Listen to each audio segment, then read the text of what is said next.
इनसे मिलिए।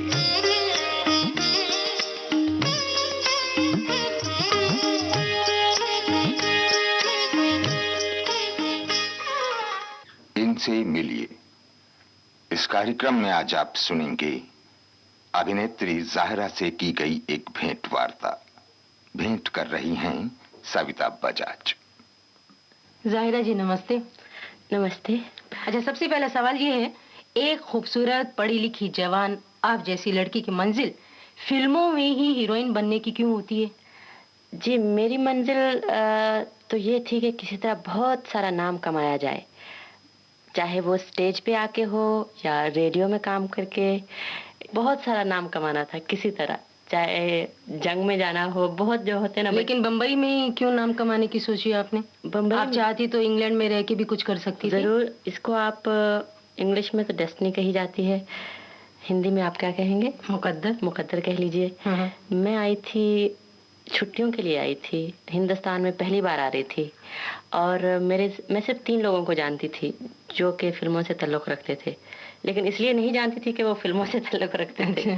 सिर्फ मेरी पहचान ऐसे लोगों से थी और किसी को नहीं जानती थी जो फिल्मों में थे। उन्होंने मेरा टेस्ट लिया और मुझे एक रोल ऑफर किया, तो मैंने उसे एक तरह का क्या कहते हैं, एक नई चीज़ थी, एक चैलेंज था और हिंदी बहुत थोड़ी आती थी। मैंने कहा अरे भाई, हिंदी में एक्टिंग करने का मौका मिल रहा है, हम जरूर करेंगे।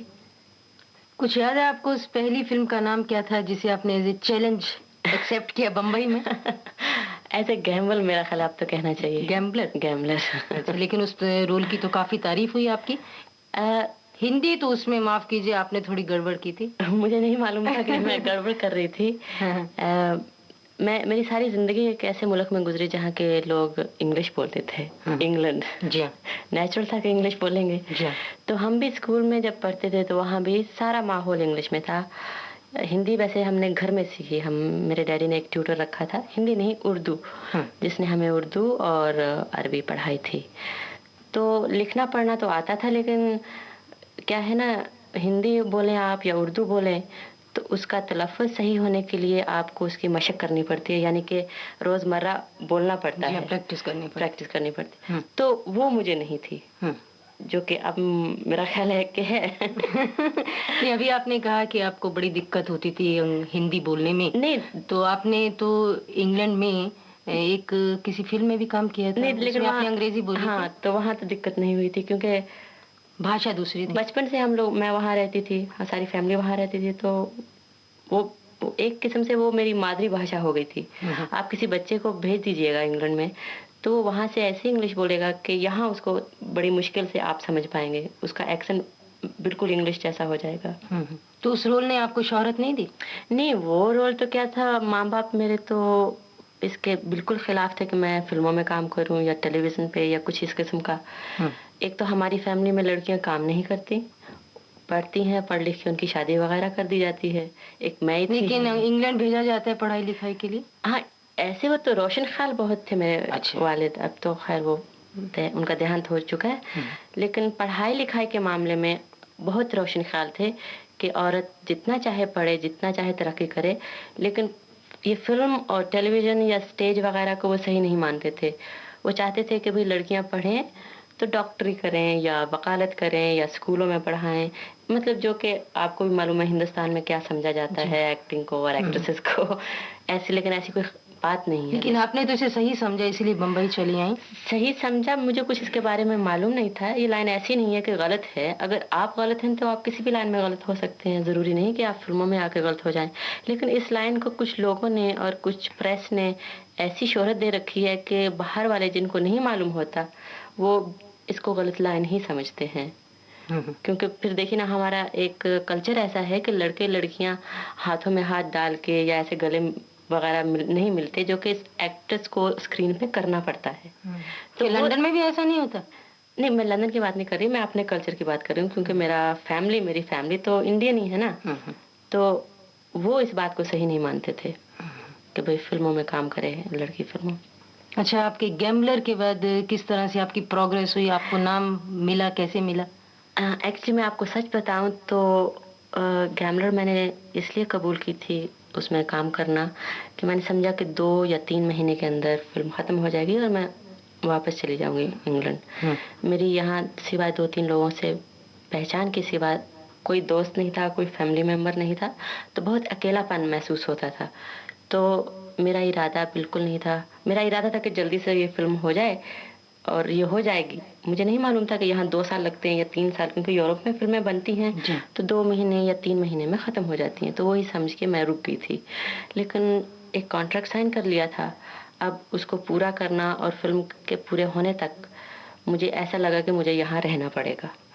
और प्रोड्यूसर ने भी कहा कि हाँ जी आप नहीं जा सकती जब तक पिक्चर कंप्लीट ना हो। तो उस दौरान में जो फिल्में मुझे ऑफर हुई तो वो मैंने कबूल नहीं की। और फिर इंडस्ट्री में ये बात फैल गई थी कि लड़की इंग्लैंड से आई है, इसका इरादा नहीं है यहाँ रहने का और ये वापस चली जाएगी, तो इसको साइन मत करो। और फिर दूसरे वो इंग्लिश लहजे से बोलती है, बहुत अंग्रेज है ये है वो।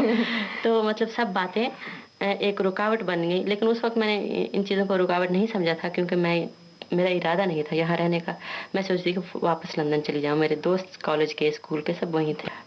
अच्छा, आज तक तो आपने जितने भी रोल किए हैं वो छोटे बड़े जो भी आपको गैमलर के बाद मिले सब किए आपने, लेकिन उसमें सब में आपको ग्लैमर का सहारा लेना पड़ा। इसकी वजह कहीं ये तो नहीं कि बम्बई में आपने आके मॉडलिंग कैरियर शुरू की और जो अब आप छोड़ चुकी हैं उसकी छाप लग गई थी? नहीं, बम्बई में मैंने मॉडलिंग कैरियर नहीं शुरू किया था। मॉडलिंग थोड़ी सी मैंने टेलीविजन के लिए लंदन में भी की थी, और बम्बई में मैंने सबसे पहले मेरा कैरियर शुरू हुआ था फिल्म गैमलर से। और गैमलर के दौरान में मैंने कोई दूसरी फिल्म नहीं कर रही थी, वो तो इतना टाइम था कि मैंने 2-3 मॉडलिंग की असाइनमेंट की थी, लेकिन कोई वो मेरा कैरियर नहीं था। और लोग शायद मुझे ग्लैमरस समझते थे प्रोड्यूसर, तो वो मतलब इसलिए ऑफर क्या होता है, जो रोल मुझे ऑफर हुए इट वाज क्या इंग्लिश में कंटेम्प्रेरी गर्ल्स, मतलब आजकल की लड़कियां वो थी। तो अगर वो ग्लैमरस दिखती हैं तो शायद आजकल की लड़कियां ग्लैमरस हैं, क्योंकि आजकल की लड़कियां मॉडर्न फैशन करती हैं, यूरोपियन फैशन करती हैं। तो वो ये नहीं था कि मेरी तमन्ना ये थी कि मैं ये करूं, मुझे मतलब इट वाज आपके प्रोड्यूसर चाहते हैं आप इसलिए ये सब करती हैं? नहीं कर मॉड ड्रेसेस पहनती हैं। मॉड ड्रेसेस देखिए कि हमारे यहाँ लड़कियां पहनती हैं मॉड ड्रेसेस, बड़े बड़े शहरों में लड़कियां पहनती हैं मॉड ड्रेसेस। तो अगर किसी ऐसी लड़की का रोल है जो कि लंदन रिटर्न है या कि कॉलेज में जाती है बॉम्बे में, तो उसी तरह के रोल हैं कुछ खास उसमें, मतलब। और शायद उन्होंने समझा कि मैं ज्यादा ग्लैमरस हूँ। अच्छा, आप पंजाबी भी जानती हैं क्या? जी हाँ, जानती हूँ। जानती हैं? बड़े ताज्जुब की बात है, क्योंकि आप पंजाबी फिल्मों में काम करें तो क्या अंग्रेजी और हिंदी के अलावा दूसरी जबान में आपको दिक्कत नहीं महसूस होती? आपको इल्म है कि दूसरा पंजाबी कल्चर क्या होता है और यहाँ का इंडियन कल्चर क्या है? वो सब आपने कहाँ से सीखा? मेरी फैमिली पंजाबी राजपूत है, और फिर पंजाबी यहाँ इंडस्ट्री में आमतौर पे जो प्रोड्यूसर हैं काफ़ी उनकी बहुत ज़्यादा परसेंटेज पंजाबी है। तो उनके साथ रह रह के तो इतने सालों में इंसान पिकअप कर लेता है एक लैंग्वेज, जबकि बेसिक आइडिया हो जुबान का तो बोलना तो आ ही जाता है। लेकिन सुनने से बात बनती है क्या? इतना आ जाता है, तलफ्फुज आपका सही हो जाता है क्या? हाँ बिल्कुल, सुनने में, और दूसरा कैसे बोल रहा है उसमें तो आसानी होती है सबसे ज़्यादा, एक दूसरी जुबान को सीखने में। लेकिन उसके लिए क्या आप ट्रेनिंग वगैरह ले रही हैं? ऐसा लगता है आप ट्रेनिंग ले रही हैं, क्योंकि जब आप शुरू फिल्मों में आई थी तब आपकी जबान थोड़ी लड़खड़ाती थी हिंदी में। लोग कहते थे साहब वो लंदन रिटर्न है इसलिए माफ करो यार उसको। थोड़ी क्या है, वो तो बहुत ही लड़खड़ाती थी। उसकी तो दोनों अभी तो काफी कंट्रोल है। उसकी दोनों। कहाँ से सीखा आपने ये सब? ट्यूटर लगाया था? शुरू में मैंने एक ट्यूटर रखा था। शुरू में नहीं, मैंने दूसरी फिल्म एक हंस का जोड़ा साइन की थी, तो उन लोगों ने कहा था कि उन लोगों ने मेरे लिए एक ट्यूटर रखा था। वैसे मुझे कोई खास ये नहीं लगा था कि मेरी जुबान में कोई कहता था मटके का इस्तेमाल करती थी, मटके में मुंह डालती थी और रियाज करती थी आवाज। वो रियाज सही बात है। हाँ, रियाज तो मैंने बाद में शुरू किया ताकि आवाज में थोड़ा वो क्या कहते हैं स्टेज में होता ना, आपने भी किया होगा कि बेस आ जाए आवाज में। लेकिन मटके का किस्सा समझ में नहीं आया, जरा बताइए ना। किसी ने मुझे बताया कि भाई मुंह मटके में डाल के बोला करो जोर जोर से तो ठीक हो जाएगा। तो मटका फटा नहीं? जाहिरा जी, एक बात और पूछना चाहती हूँ, वो ये, अब तक फिल्मों में आपकी इमेज एक मॉड ग्लैमरस लड़की की बनी है, और आजकल एक फिल्म की बड़ी चर्चा है नियाज और नमाज, उसमें आपने एक सीधी सादी घरेलू औरत का किरदार निभाया है। किस किस्म की फिल्म है ये, और आपको वो रोल निभाते कैसा महसूस हुआ?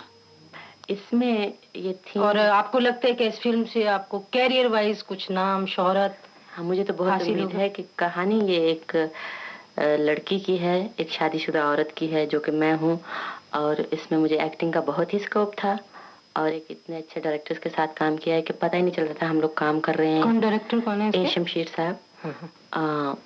और एक मुसलमान औरत की कहानी है जिसमें इतना वो इतनी शक्ति है उसको अपने फेथ और अपने खुदा के ऊपर कि वो कितनी मुसीबतों से गुजरती है लेकिन फिर भी वो अपने कैरेक्टर को नहीं गंवाती।